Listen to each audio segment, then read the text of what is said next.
Nung natapos na yung mga ibang humanitarian, tulong siya, tulong, ganyan, mga politiko, nabibigyan ng bigas, eto na, tumawag siya sa akin ngayon.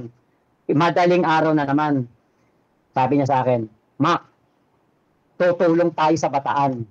Sabi ko, ay, sige po, boss, sige, tulong tayo. Sabi niya, mamimigay tayo ng 1 milyong sako ng bigas. Wow! 1 milyon! First time niya ako tinanong. Sabi niya sa akin, magkano ba yung kinikita ng YouTube mo ngayon? Sabi niya, o sige, kung magkano lang yung kaya mo, ibigay.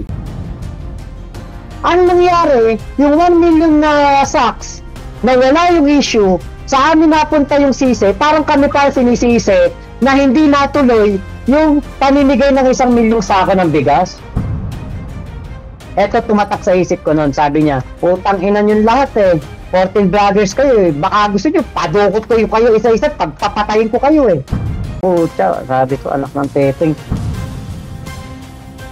Ngayon, meron silang hindi nakakalimutan. Ito, boss, for the first time, malalaman pa ng taong bayan. Walang nakakaalam nito. At wala akong pake kung sabihin ko to dito sa yung